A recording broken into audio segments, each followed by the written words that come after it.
Bienvenue au Polysécure épisode technique. Je suis accompagné de Arnaud. Est-ce que tu peux te présenter? Bonjour, Arnaud Landry, consultant Cloud Security chez KPMG, aussi directeur de la partie Azure Business Solutions. Oui, et aujourd'hui, tu vas venir nous présenter le landing zone, ce terme tant utilisé, galvaudé, je crois que beaucoup de gens le mélangent avec certains éléments. D'ailleurs, tu vas citer, je vais pas inventer de la présentation, justement, qui est peut-être bien de recadrer à un bon endroit et à son utilité, justement pour qu'on puisse faire quelque chose avec, que ça serve justement à structurer nos initiatives infonologiques correctement et que ça nous amène à du bénéfice et éviter justement d'autres dérapages, dont des dérapages financiers, des dérapages sécurité ou technologiques qui pourraient être dommageables pour l'organisation. Bien sûr. Landing zone, c'est un concept qu'on entend souvent. C'est aussi appelé zone d'atterrissage en français, zone d'accueil. On peut aussi parler des fondations infonuagiques et on va creuser un peu le sujet durant ce podcast. C'est parti. Première étape, on va discuter du pourquoi, du pour qui, du pour quand. C'est bien de poser les bases justement pour une fondation. Ensuite, on va faire une rapide comparaison des fournisseurs, des cloud service providers. Une petite démo sur Microsoft, Azure et un partage de ressources sera fait à la fin. Donc une landing zone, pourquoi, pour qui, pour quand. J'ai posé la question à ChatGPT puisque c'est à la mode en ce moment. La définition qui me renvoie est tout à fait correcte. Une landing zone, c'est un ensemble de ressources et d'outils utilisés pour sécuriser l'onboarding, l'embarquement, la livraison de nouvelles charges utiles, charges de travail dans un environnement infonuagique. Ça concerne généralement et ça inclut généralement de la réseautique, des contrôles de sécurité, des frameworks de gouvernance utilisés pour fournir un environnement sécurisé et conforme. Moi, j'aime bien les AI avant de nous aider plus tard dans notre métier, mais j'ai aussi ma définition que je vais compléter. Donc, en infonuagique, c'est vraiment une landing zone, un concept, une architecture conceptuelle et une structuration multi-compte. Donc, on passe d'un paradigme où, en fait, on avait dans l'infonuagique, quel que soit le fournisseur, un abonnement, un compte où on mettait toutes les ressources. C'était probablement correct il y a plus de 5 ans. Aujourd'hui, on est vraiment dans du multi-compte et en fait, on veut que ça soit évolutif et sécuritaire. Pour ça, en fait, avec une landing zone, on va focuser sur des éléments tels que la gestion du réseau, la connectivité, la gestion des entités et des accès, et puis la mise en place d'une gouvernance et l'organisation des ressources. Une gouvernance qui n'est pas simplement basée sur des processus, mais aussi sur des implantations et des contrôles techniques. Élément important et pivot, on va dire, de ce modèle, c'est que ça favorise au maximum, j'ai au maximum s'il y a toujours quelques petites exceptions, l'automatisation et le code d'infrastructure pour permettre une livraison rapide et sécuritaire de nouveaux environnements. Justement, graduellement, on va rajouter de l'automatisation et de la sécurité et on va déployer plus vite, tout en étant uniforme. Et en maîtrisant les coûts aussi. Mais il y a beaucoup de sujets, on va en discuter. Une petite image qui vaut 1000 mots, ça peut amener plein de questions, mais c'est pour ramener un peu le concept dont on discutait il y a 30 secondes, qui est on a un abonnement, une subscription dans l'environnement Azure, on passe à un modèle où on structure les abonnements et on organise, on place les éléments par fonctionnalité ou par géographie ou selon un certain modèle. Donc, on passe à une sorte de bucket ou de placement où on met un peu tout à quelque chose qui est plus ordonné. Ça va permettre d'appliquer des policies, ça va permettre d'appliquer de la sécurité, ça va permettre de gérer les coûts différemment. Rappel, une landing zone, ce n'est pas un hub and spoke. Un hub and spoke, c'est un concept réseautique. Dans une landing zone, on peut avoir un hub and spoke, mais une landing zone ne se limite pas simplement à un hub and spoke. Et une landing zone ne s'applique pas simplement à du IaaS, c'est-à-dire des machines virtuelles, mais ça peut s'étendre à d'autres services. D'ailleurs, ça s'étend à d'autres services, ça permet de gérer d'autres services. Effectivement, ça va s'étendre jusqu'à dans certaines choses qu'on pourrait considérer comme du SaaS dans les environnements Microsoft. La frontière, des fois, est parfois floue entre ces éléments-là, et donc certains ont justement bénéficié du landing zone pour les encadrer.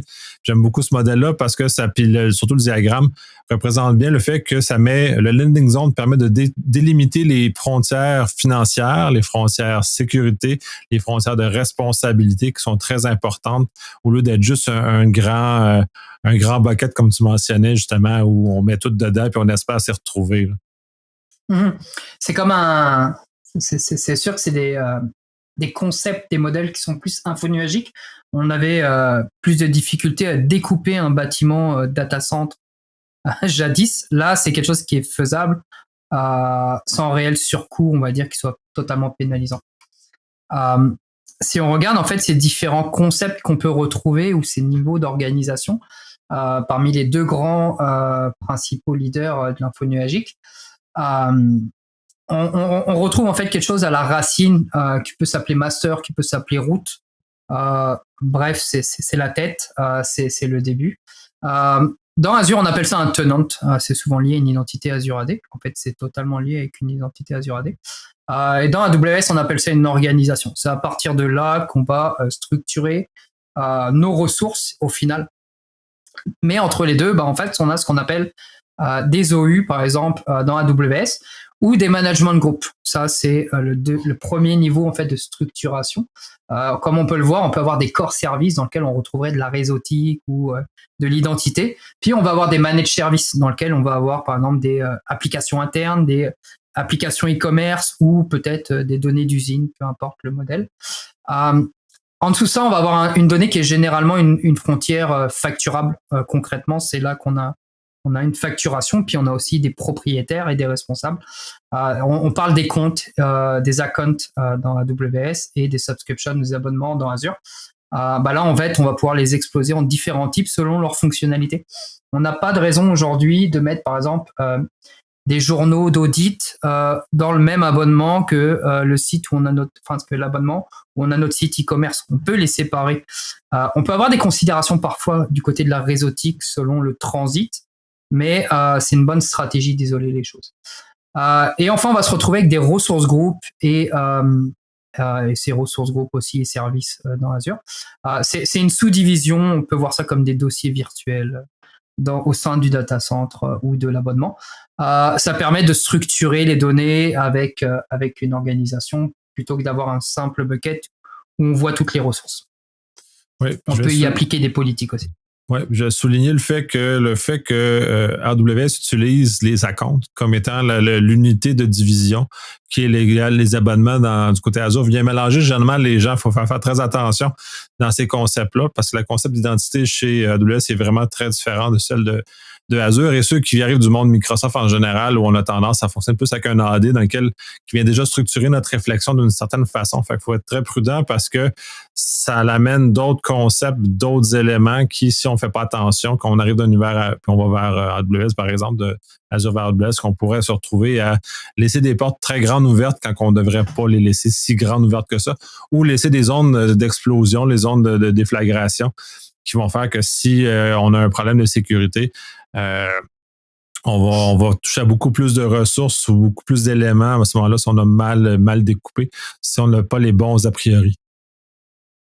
Tout à fait. Le but, c'est vraiment de voir aussi les modèles quand on est dans du multi-cloud. Sur certaines organisations, mais d'être sûr que les modèles, que les politiques soient appliquées correctement au bon endroit. C'est aussi l'intérêt des landing zones. Une petite réflexion du côté d'AWS, justement, pour justifier la partie pourquoi un account n'est pas suffisant. Ça va être la justification de l'isolation des charges de travail. La réseautique n'est pas la seule attaque aujourd'hui possible sur des machines. On peut passer par le niveau administratif. On peut détruire un centre de données Azure, en fait, un abonnement, et tout son contenu sans avoir accès au réseau, en fait, si on arrive à usurper des accès. On peut avoir une isolation aussi des besoins de visibilité, de découverte, pas forcément sur tout. Des fois, on peut l'avoir besoin. Une isolation pour le rayon d'explosion dont on parlait, en fait, ça peut être un rayon d'explosion, par exemple, sur une attaque. Si on segmente, on le sait très bien, ça permet de freiner les attaques. Et puis surtout, en fait, on peut complètement isoler, par exemple, des environnements de dev test en ayant des policies qui soient différentes et en leur interdisant toute connectivité vers le réseau, on va dire plus entreprise ou sur site. Donc ça permet de compartimenter les choses. Et puis l'isolation de données et puis la récupération ou l'audit, par exemple, ça aussi c'est une justification. Sortir les journaux d'activités ou d'événements. Ça permet durant une attaque, pas à minima forcément de la stopper, mais au moins de savoir ce qui se passe, ce qui s'est passé sans tout perdre. Si on met tout dans un abonnement et que l'attaquant peut tout détruire, notamment les journaux, bah, on va tout perdre et on ne saura pas ce qui s'est passé. Donc potentiellement, ça va être beaucoup plus difficile de reconstruire. Au niveau des domaines, en fait, parce que c'est assez large et on n'est pas obligé d'adresser tout, on verra plus tard dès le premier jour, les différents domaines qui sont inclus dans une conception de landing zone, en fait, sont définis dans les Cloud Adoption Framework, qui sont aujourd'hui un peu le document de référence chez les différents fournisseurs infonuagiques, que ce soit AWS, Azure ou Google et même les autres. On va retrouver des concepts tels que les agreements, justement pour la livraison de subscription avec des ententes, des accords notamment financiers. La partie gestion des identités et des accès, la partie organisation de ressources, ceci, ça parle généralement. Quand on tape landing zone, on trouve souvent ces arbres qui structurent les ressources, mais on voit que ça, c'est une base pour venir appliquer des politiques. La gouvernance, la facturation, bien évidemment, la partie continuité, la sécurité et conformité. Conformité, que ce soit en mode audit, évaluation, mais aussi en mode correction, voire en mode préventif. La topologie réseau et la connectivité, bien sûr, la connectivité, que ce soit vers potentiellement d'autres clouds ou vers des services privés ou vers des services on-prem, puisque en fait, l'infonuagique n'a pas, dans 100% des cas, remplacé les sursites. Au contraire, c'est une extension. La partie gestion, opération, automatisation, très important, et IAC. La partie incident response aussi, ça peut permettre de se préparer à la réponse à un incident. La gestion des secrets, qui est souvent assez douloureux, que ce soit pour le déploiement des ressources ou peu importe les types d'utilisation. Puis la partie activity log et event, qui elle aussi est généralement dans un abonnement, un compte séparé justement pour pouvoir avoir une fonction bien précise auprès des équipes. Ça, c'est un petit diagramme qui représente un peu ces design areas, on va dire ces compartiments de responsabilité. Selon Microsoft, comme on peut le voir, en fait, ici, en fait, on a des Enterprise Agreement Roles. On a un rôle qui est important, qui est le Owner, et on voit bien que ce rôle, par exemple, s'applique à ce niveau de la subscription. On peut ne pas avoir de permission sur une machine virtuelle, mais on peut être on peut être propriétaire d'un abonnement. Donc, on a quand même aussi une possibilité d'attaque par le biais de ces rôles-là. Donc les landing zones viennent en explosant justement différents abonnements, limiter aussi ces impacts. Ça, c'est d'autres aspects aussi qu'une landing zone peut ou doit prendre en charge, ça dépend du niveau de maturité. On parle de centralisation des journaux, par exemple. Ça simplifie aussi la corrélation et l'identification d'événements. On parle de Detective and Preventive Security Solution. Guardrail, c'est un terme très AWS, mais qui tend à se standardiser dans le marché. Guardrail, les garde-fous pour corriger une situation ou pour interdire une erreur. C'est pas parce qu'on fait de l'IAC qu'on va pas faire d'erreur. On peut faire des buckets S3 publics. Ça reste que c'est correct en termes d'IAC, mais c'est pas une bonne pratique. Ces politiques-là permettent de gérer ça, tant au niveau du CSP que parfois, des fois, au niveau du pipeline. La partie réseautique, on parle aussi d'ingress ou de egress, ça c'est aussi très important. Inspection, des fois ça peut faire lever les sourcils lorsqu'on parle d'analyser tout le trafic sortant et de bien contrôler ce qui sort. Mais le trafic sortant, que ça soit purement réseautique ou que ça soit protocolaire au niveau de DNS par exemple, pour avoir une meilleure compréhension, si on design correctement l'infrastructure, on est capable de mettre des emplacements d'écoute et être restrictif, puis typiquement répondre à la question est-ce qu'on a bien bloqué l'accès réseautique vers tel domaine ou vers telle région. Ce qui est complémentaire avec l'identité. Bref, ça c'est d'autres éléments qu'une landing zone peut et vient mettre en place. Comme je disais, un élément qui n'est pas forcément anecdotique, c'est la partie facturation. Une bonne organisation, une bonne structuration, ça permet de simplifier la facturation plutôt que d'avoir toutes nos ressources dans un bucket et puis ensuite devoir faire des queries dans tous les sens ce soit du Python ou du PowerShell, pour essayer de faire de la ventilation des coûts. Lorsqu'on a quelque chose qui est un peu plus cadré, ça permet d'avoir au moins des facturations qui font un peu plus de sens par rapport à l'activité. Alors, une landing zone, ça se déploie, mais ça se planifie en fait, et donc on est un peu comme des phases du cycle de vie d'un logiciel. C'est des phrases que j'ai reprises sur un site, j'ai oublié son nom. Mais ce qui est intéressant, c'est qu'on parle de la conception jusqu'à la partie opération. Donc le D0, généralement, c'est la partie qui peut être considérée comme boring, mais c'est essentiel, c'est la fondation, c'est la conception. On n'est pas forcément encore dans le déploiement. C'est une phase qui peut être dangereuse parce qu'il ne faut pas s'y perdre. Il ne faut pas aller trop vite non plus, il faut trouver l'équilibre. La partie 1, le Day 1, c'est vraiment là où on est créatif, où on commence à déployer la landing zone, où on a l'application, la livraison des plateformes services. Ça dépend des cas, ça dépend des besoins de l'organisation, ça dépend de ses premiers use cases. Donc c'est là où on va adresser les composantes telles que l'identité, le management, la connectivity si nécessaire. Et puis enfin l'activation des landing zones, là où on va déposer en fait nos workloads. Différents modèles aussi, là c'est des phases de discussion qui peuvent être à voir. Ça peut être géographique, ça peut être par département, ça peut être par palier, ça dépend de la créativité et du modèle de l'entreprise. Et puis le day 2, qui est la phase qui n'est pas forcément une finalité, qui est un daily operation, donc c'est le quotidien. Mais ça va être aussi une itération qui va revenir en continu, puisqu'il y a toujours des phases d'amélioration où on va revenir réaméliorer ou redesigner certains composants de la landing zone parce que, par exemple, on rachète une organisation ou parce qu'il y a des nouveaux services qui sont disponibles dans le cloud provider ou parce qu'on a une nouvelle activité, par exemple. Ouais, puis comme tu mentionnais plus précédemment, c'est l'infrastructure as a code est très important dans ce contexte-là parce que l'évolutivité est beaucoup plus facile à exécuter quand on a ce genre d'éléments-là déjà structuré dans le code. Donc, on est capable de le faire maturer normalement avec le cycle, des nouveaux services qui sont rendus disponibles par les fournisseurs, mais aussi par l'évolution ou la maturité de l'organisation qui est grandissante. Donc, à ce moment-là, d'y rajouter on pourrait dire une complexité, mais disons, les services et le fonctionnement juste en changeant l'infrastructure as a code au lieu d'avoir à resetter le travail au complet manuellement. Bien sûr. En parlant justement des différentes étapes, ce qui est important, c'est de comprendre pour le design, pour pas arriver à un point de blocage, parce que c'est ce qu'on veut, c'est avoir quelque chose de fluide qui avance, qui soit sécuritaire, dans lequel on contrôle les risques. C'est de ne pas démarrer trop tôt à vouloir tout analyser. On va arriver dans un paradigme où on va passer 2 ans à analyser quelque chose, puis le jour de la livraison, de toute façon, il sera obsolète.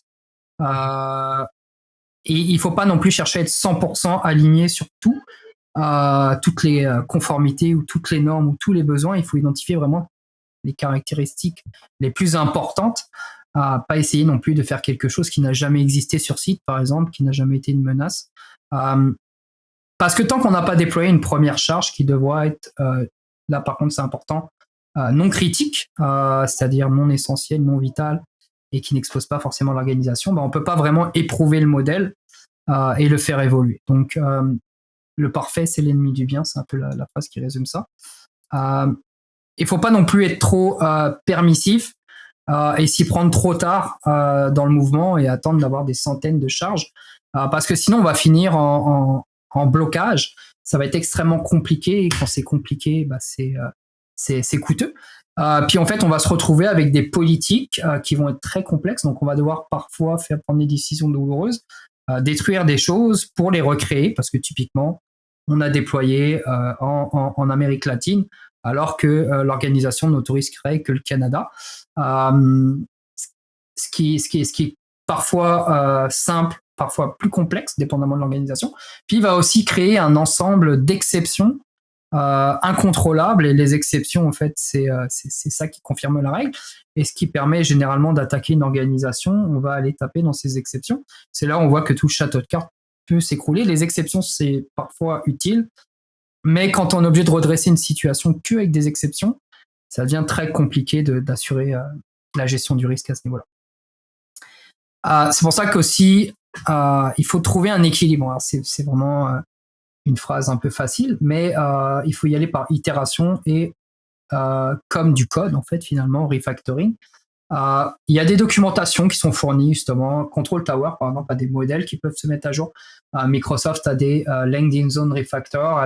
Ils ont des modèles, on peut évoluer on peut commencer par une petite landing zone avec quelque chose d'assez simple, puis évoluer, grandir avec le temps et aller quelque chose qui soit plus enterprise ready.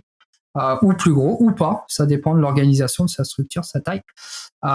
L'idée, c'est de démarrer avec un modèle plutôt que déjà un abonnement tout simple. Commencer quelques workloads, connecter les systèmes, déployer plusieurs workloads, avoir des retours d'expérience, des retours des développeurs aussi, des équipes produits, et rajouter au fur et à mesure de la sécurité.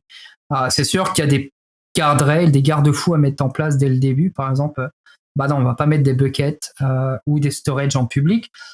Puis on va essayer de forcer le chiffrement ou ce genre de choses. Mais on va pas aller interdire, par exemple, des tailles de machines virtuelles dès le premier coup. On peut bloquer les pays, ça peut être utile pour certains cas. Mais on va pas aller rentrer trop profondément dans le contrôle parce que sinon on va freiner les déploiements et les retours.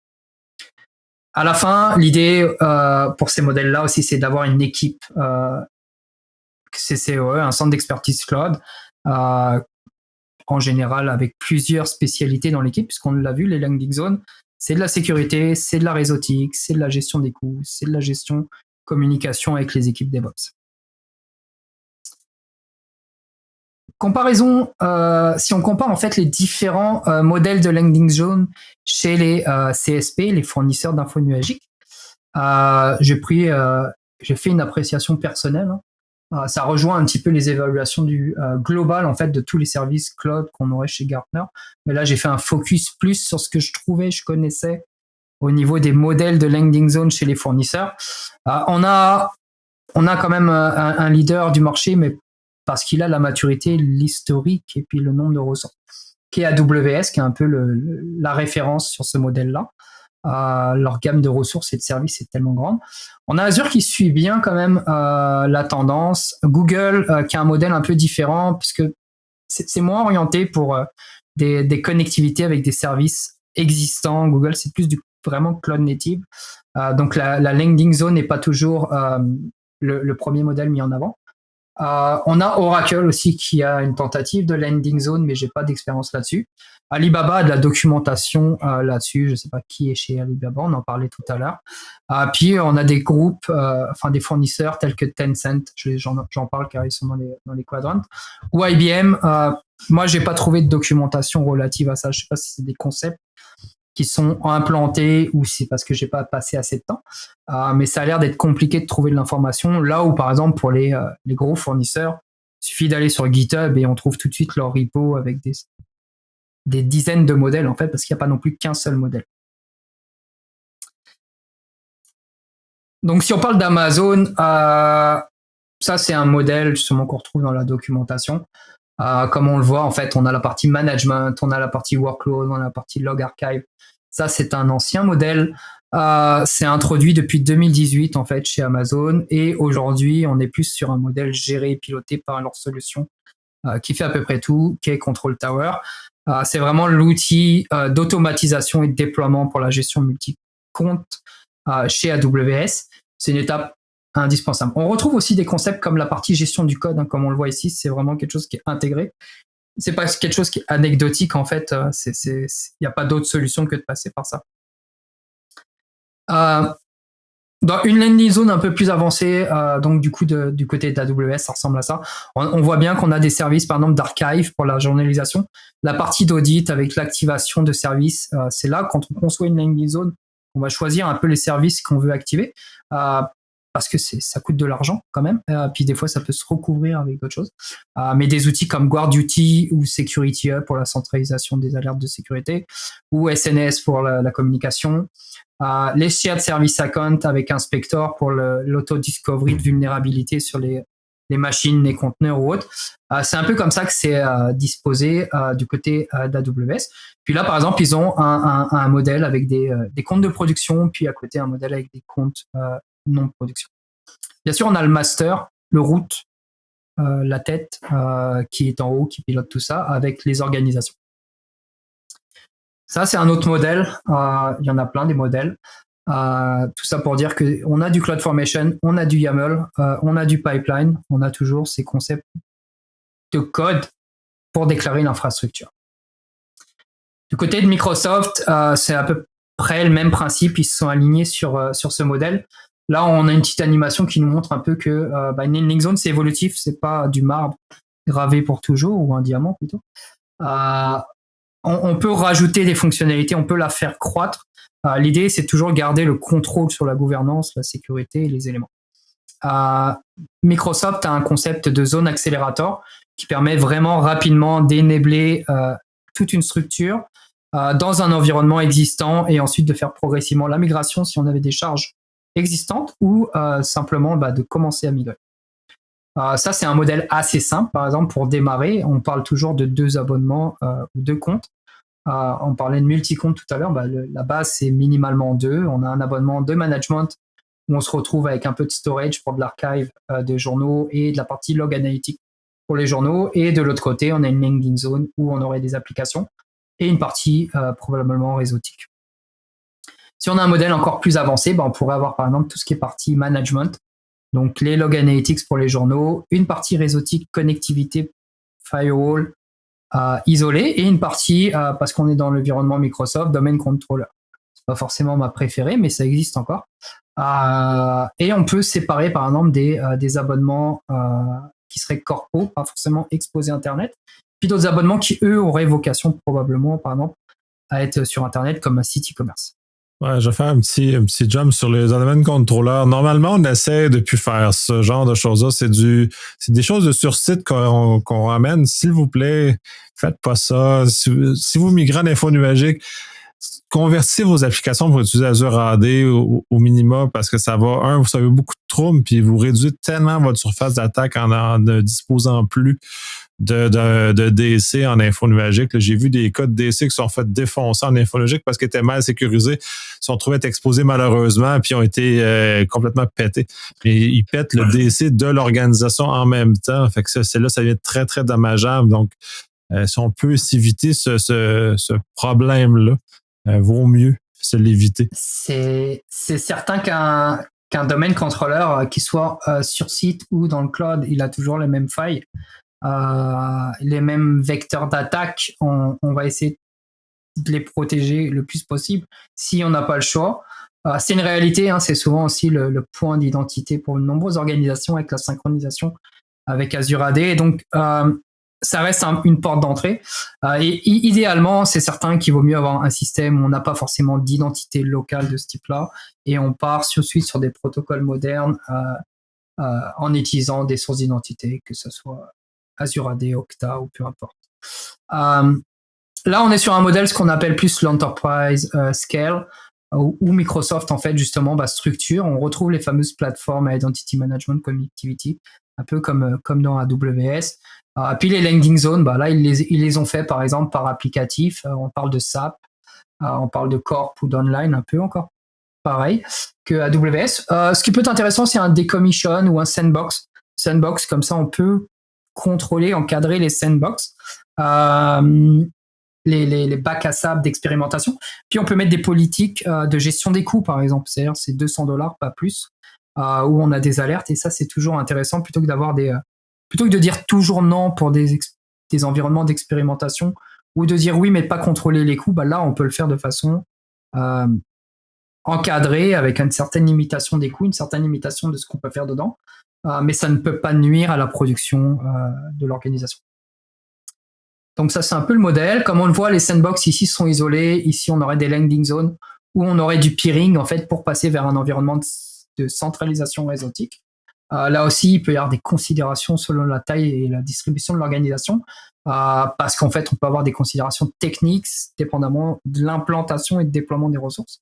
On ne s'amuse pas à faire du peering comme ça, sans impact économique ou sur la performance entre, on va dire, le Japon et Vancouver ou Vancouver et Zurich. Il commence à y avoir des considérations, des designs à réfléchir à ce niveau-là. Au niveau de Google, c'est un peu plus simple leur modèle. Google est surtout essentiellement, on en discutait, clone native, donc on retrouve beaucoup plus nativement en fait des designs orientés des solutions de conteneurs comme GKE. Mais il y a quand même une documentation et une organisation à ce niveau-là. Là où chez Microsoft, on a Defender for Cloud et chez AWS, on a Security Hub. Chez Google, on a une solution centralisée pour la sécurité qui est Security Command Center. On a aussi une notion d'organisation policy. Ils sont un peu moins, on va dire, verbeux sur leur documentation là-dessus, parce qu'à mon avis, c'est pas non plus leur modèle de prédilection d'avoir cette organisation-là. Ils fonctionnent différemment. Au niveau d'Oracle, juste, j'ai mis le diagramme. Moi, je l'ai jamais utilisé. Ça me semble moins mature parce qu'ils ont peut-être moins d'expérience encore sur le marché. Mais on retrouve un peu cette documentation-là et ces diagrammes classiques. Alibaba aussi a ce modèle-là. D'ailleurs, eux mettent en avant du SAML. Ils parlent pas d'Active Directory. C'est amusant. Mais Alibaba est beaucoup moins présent encore aujourd'hui. Puis il n'y a pas forcément de retour d'expérience grandissant. C'est d'autant plus comique que s'ils s'appuient sur un modèle américain pour l'identité avec des charges qui sont hébergées en Asie ou en tout cas dans une zone qui est généralement peut-être un peu plus hostile à l'Occident. Tout ça est particulier, disons. Peut-être que la documentation changeait dépendamment de la langue et de l'origine du visiteur. Mais en tout cas, ils ont une documentation. À la différence d'autres fournisseurs, comme on a vu tout à l'heure, où je n'ai pas réussi à retrouver, par exemple, chez Tencent ou chez IBM. Ce qui est déjà un premier indicateur probablement de maturité là-dessus. Si on met plus que 5 minutes à trouver une documentation, c'est qu'il y a un problème quelque part. Tout ça pour dire qu'au niveau des landing zones, on l'a vu, il y a plein de modèles. Il faut trouver l'équilibre, itération, refactoring. Mais j'ai oublié de changer le titre, mais il y a une notion de coût quand même inhérent à cela. Typiquement, ça ne prend pas en compte les notions, par exemple, de réseautique, de trafic entrant ou de type de journalisation, combien de gigas ou de téra de log vous allez avoir. Mais de base, en fait, vous allez avoir un certain nombre de frais fixes lorsque vous déployez une landing zone, que ce soit sur AWS ou Azure. Ça, c'est des coûts à titre indicatif, hein, mais bien sûr, il y a des calculateurs, il y a des simulations à faire. Un peu plus clair du côté d'AWS, un peu plus compliqué ou différent, on va dire, du côté d'Azure, où il faut aller sur le calculator. Et donc, il faut faire soi-même le calcul, alors qu'à AWS, lorsqu'on a les packages CloudFormation Accelerator, enfin pour la landing zone, nous disent tout de suite combien ça va coûter. On parle de $500 du côté de AWS pour toute la partie, on va dire, KMS, config et CloudTrail. Et on parle d'à peu près $500 aussi. J'ai essayé de refaire à peu près le même niveau du côté d'Azure pour les parties Sentinel, storage. Bien sûr, ça ne comprend pas, par exemple, des ingestions de logs de 100 gigas et plus, par exemple. Ça ne comprend pas, par exemple, non plus la partie firewall qui peut coûter plusieurs $1,700, $2,000, je vois quelque chose comme ça chez Azure. La DDoS Protection qui peut être activée par défaut lorsqu'on fait un accélérateur. On parle de quand même $4,000 dans Azure. Donc, ça, c'est les basics. Ça dépend un peu après ce qu'on va faire. Correct jusque-là? Tout va bien jusque-là. J'ai pas été vérifié chez les autres, mais ça doit être à peu près les mêmes ordres, grandeur de coût. Au niveau des mots, donc ça serait essentiellement sur Azure. Pour rappel, c'est un peu le comment aussi, là, en fait, puisqu'on parle beaucoup de solutions. On était dans le concept. Comment ça se déploie? Manuellement, hein, ça peut se faire par le portail ou par le script. Faut pas le faire. On peut le faire par deux portails, mais ça peut être amusant à faire dans un lab ou juste pour aller fouiller, pour aller voir. Mais en fait, on fait pas un déploiement à ce niveau-là parce qu'on va casser toute la dynamique d'évolution qu'on pourrait avoir par la suite, justement, de pipeline. Et donc, c'est peut-être plus pour une démo qu'on peut s'amuser à faire ça ou pour aller fouiller, pour voir. Mais en fait, il faut globalement éviter les portails dans les solutions infonuagiques. Avec des blueprints. Les blueprints, c'est un packaging, on va le voir par la suite, de déploiement et d'application de policy, et ça permet de créer un package répétable avec des modèles fournis par Microsoft, les Landing Zone Accelerator, qui sont des templates avec un questionnaire justement, et tout le travail va être de répondre aux questions avant de lancer le processus. Et puis on peut le faire aussi en infrastructure par le code avec du Bicep. qui est le Azure Resource Manager nouvelle version, on va dire, ou du Terraform, il y a aussi un projet là-dessus. La différence qu'il va y avoir avec les accélérateurs, c'est que on va être capable d'être très granulaire avec du Bicep parce qu'on va utiliser ces modules, puis on va pouvoir voir très précisément ce qu'on veut déployer. C'est très bien sur le moyen long terme. C'est peut-être un peu plus long si on veut démarrer. L'accélérateur est préconisé à ce niveau. Au niveau des blueprints, je mets quelques informations. En fait, les blueprints, ça inclut de la partie airbag, de la partie définition des policies. Les policies, c'est vraiment ce qui va encadrer l'application de la gouvernance et des restrictions ou des corrections. Puis des templates en fait pour déployer des ressources. Ça va être composé en fait. On retrouve des termes comme on aurait dans du Docker, du Compose, et ça va permettre de déployer ça sur un à N abonnements subscription de façon automatisée. Dans l'exemple, Microsoft fournit par exemple des blueprints pour lancer une landing zone, un début de landing zone, puis ça va déployer en fait un key vault, ça va déployer un log analytics comme on l'aura avec un template ARM ou Bicep. Ça va activer, ça dit déployer, mais en fait c'est une activation pour moi. Defender for Cloud, ce genre de choses. Et puis ça va créer en fait et appliquer, assigner des policies telles que le cost center, telles que les régions pour les ressources groupes ou ce genre de choses de façon automatique. Les policies, ça peut toujours être appliqué après de toute façon. On peut toujours s'accorder là-dessus, mais dès qu'on les a dès le début, surtout si elles sont restrictives, c'est intéressant. À savoir que on a les blueprints sont en mode préversion. C'est toujours gênant d'être sur quelque chose qui est, je sais pas s'il va être pérenne. Il y a un autre modèle qui existe aussi, qui lui aussi est en préversion chez Microsoft, qui est le template spec. Les templates spec, eux, par contre, n'ont pas la même portée que les blueprints qui, eux, incluent du airbag et de la policy. Les templates spec vont être plus basés sur les ARM templates. Mais c'est une possibilité pour appliquer un début de landing zone. Autre modèle, on en a parlé, ça va être l'IAC quand on va être vraiment structuré. Donc on a Terraform, on a un module Terraform qui permet d'agir. Lui, il n'agit pas par exemple sur les domaines contrôleurs, il joue pas sur la partie identité, il n'agit que très peu sur la partie landing zone, mais il peut permettre de déployer en fait une landing zone en Terraform si c'est déjà le langage de prédilection dans l'organisation. Il peut créer des management groups, il peut créer certaines ressources et il peut structurer ça. On a sinon la partie Bicep qui en fait va faire à peu près tout. Comme on peut le voir, donc la création, la gestion des managements, la définition, l'application, l'assignment du airbag. Ok. Et enfin, on a le Landing Zone Accelerator qui est un template pour déployer rapidement, qui est basé aussi sur du ARM et un ensemble de scripts qui permettent en fait de déployer dans un environnement existant ou tout neuf en fait, peu importe. Une landing zone. Rappel, une landing zone, cette solution, par exemple, ça vous rend pas conforme, ça crée une fondation. Une fois que la landing zone est déployée, le travail n'est pas terminé. Il y a toujours des choses à rajouter. C'est une première itération par rapport à ce qu'on s'attend. Puis il y a toujours des choses à réévaluer. Lorsqu'on voit, par exemple, qu'on a des non-conformités, on peut venir les corriger en mettant des mesures restrictives, correctives et de détection. En fait, il faut toujours commencer par là. Mais c'est une première étape. Pour cette partie-là, ce que je vais faire, c'est... Hop. Ok, je vais juste vous montrer déjà ce que ça donne, un exemple que j'ai déployé dans mon organisation pour du test, qui était une landing zone. Donc en fait, des management groups, c'est des ressources au niveau d'Azure. Mes subscriptions sont déjà créées, en fait. Donc typiquement, j'en ai une qui est positionnée ici, puis j'en ai une qui s'appelait Connectivity, puis une qui s'appelait Management.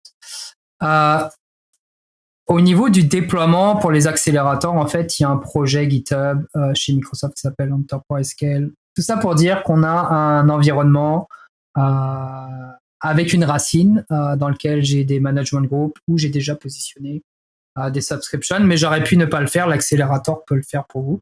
Je vais juste vous montrer cette partie-là. Donc, on a un fameux projet GitHub chez Microsoft qui permet en fait d'avoir les ressources à ce niveau-là. Et on a les Enterprise, on a les ARM, on a la documentation et on a différents modèles dans cette Enterprise. Donc Microsoft fournit plusieurs modèles. Vous avez la documentation à chaque fois. Celui que j'avais fait et qu'on va regarder, c'est un modèle on-premises, enfin avec de la connectivité. On reparle de Hub and Spoke justement, comme on disait tout à l'heure. Le Hub and Spoke, c'est pas tout, mais c'est une des choses. Pour petite entreprise, ensuite, on a directement un launcher du côté de Microsoft qui permet de travailler justement pour faire ce déploiement. Lorsqu'on va sur ce launcher, c'est là où le travail de préparation est à faire. On peut retrouver un peu notre directory, on veut faire ça, la région où on va pouvoir travailler. On a un template aussi où en fait, hop là, je vais aller voir. Ah, il me ramène sur ça. C'est pas exactement celui-là que je voulais voir. Edit template. Hop là. Donc on se retrouve avec du template ARM où Microsoft en fait fournit a déjà travaillé justement sur cette partie déploiement de ressources. On pourrait faire le sien en bicep, c'est la même chose. On peut récupérer le template, bien évidemment, on peut le télécharger. L'avantage de l'accélérateur, c'est que lui va nous poser les questions, puis on va setter automatiquement les variables. Et c'est une opération assez rapide à ce niveau-là. On peut avoir un management group préfixe. Ça va être en fait le nom qu'on va donner à cette structure. Ce qu'on voit là, c'est un management group, mais au-dessus, en fait, il y a la racine. On pourrait très bien avoir plusieurs landing zones dans une organisation. Une très grande organisation qui aurait des activités différentes pourrait avoir des structures d'organisation différentes. Tout ça réuni sous un même tenant. Encore là, il y a des avantages, des inconvénients. Mais ça serait possible. Si on l'appelait par exemple test ou démo, mon clavier ne veut plus fonctionner. Hop là, je m'arrêterai pas juste à cette erreur. Et c'est à partir de là, en fait, où on va voir tous les composants de la landing zone automatiquement qu'on veut déployer. Log Analytics Workspace, il n'y a pas vraiment de discussion à avoir, c'est le composant de journalisation qu'on utilise dans Azure. Si on n'en veut pas, il vaut peut-être mieux reconsidérer le fait d'aller dans Azure. C'est un composant essentiel comme du CloudTrail dans AWS. On ne négocie pas trop avec cette partie-là. C'est pour ça que c'est marqué recommended. Ce qui va être important, c'est de déterminer par rapport aux politiques le nombre de jours. Il va falloir choisir une subscription, par exemple, où on va mettre la partie plateforme. Par exemple, moi, la mienne, on va dire que ça va être management. Parce que là, on peut récupérer des abonnements existants. Généralement, quand on crée une landing zone, on parle d'abonnements fraîchement déployés, fraîchement créés. Là aussi, avec AsOps, il est possible de les automatiser, ces créations-là. Mais là, on est plus dans la livraison d'abonnements. Pour la landing zone, on peut le créer à la rigueur depuis le portail et ensuite faire l'association à ce niveau-là. Ces parties-là, ensuite, c'est toutes les fonctionnalités qu'on peut regarder, savoir si c'est des choses qu'on veut déployer. C'est sûr que si on ne fait pas de SQL, on n'a pas besoin de le déployer. Tout ça, c'est recommandé ou optionnel, ça dépend. Il y a des notions de coût. C'est cette partie-là qui est analysée. Là, l'accélérateur, lui, va juste le faire. La partie Defender for Cloud, là, c'est Azure Defender. C'est pareil, c'est l'outil intégré qui fait notamment CSPM du côté d'Azure. On peut en choisir un autre, mais c'est fortement recommandé en général d'utiliser l'outil du cloud provider comme on veut utiliser du Security Hub ou du Inspector dans AWS. Sentinel, là, c'est pareil, il y a des coûts, c'est le SIEM-SOAR. Donc ça, c'est là pour la partie plateforme. La partie connectivity, c'est là où vous allez pouvoir, par exemple, définir votre premier réseau. La partie DDoS, si vous voulez payer $4 000 d'un coup dans votre lab, je vous conseille de ne pas cliquer sur Yes. Là, c'est pour votre partie connectivité. Donc, comme vous pouvez le voir, en fait, Microsoft considère que vous êtes sur un modèle où vous allez en fait avoir un hub de connectivité avec du VPN. Donc, il faut vous protéger contre les attaques DDoS et on vous met un firewall. Par défaut, moi, j'étais en No parce qu'en fait, je partais d'un modèle où j'avais pas forcément cette connectivité-là. Et ensuite, il y a la partie landing zone qui est vraiment l'abonnement où vous allez avoir vos premières workloads, mais vous pouvez en avoir plusieurs. Et c'est la structure. C'est là où vous pouvez, par exemple, appliquer des politiques dans landing zone. Par exemple, pour interdire le RDP depuis Internet. Quoi qu'il arrive, le RDP ne sera pas possible. C'est généralement une bonne pratique. La même chose s'applique normalement pour le SSH. Je ne le vois pas. Faut créer la politique SSH, typiquement en Day2. Operation. la prévention de l'IP forwarding, on n'est pas censé d'avoir d'IP forwarding dans une landing zone puisqu'on a un hub de connectivité. On n'est pas censé passer par là. Ça, c'est un ensemble d'éléments qui sont à déployer. Donc là aussi, on peut choisir d'appliquer ça, par exemple, sur un abonnement. Moi, je le ferai, par exemple, sur mon abonnement ici. Comme pour tout template ARM, il y a une validation. Dans la partie connectivity, il lui manquait quelque chose. Il faut que je lui dise non. Hop là. Là, on va pas le déployer parce que ça peut mettre du temps. Juste montrer le résultat.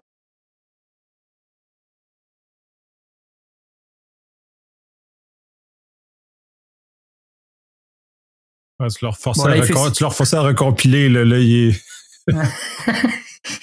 Je suis reparti sur un autre node. Il aime pas ça.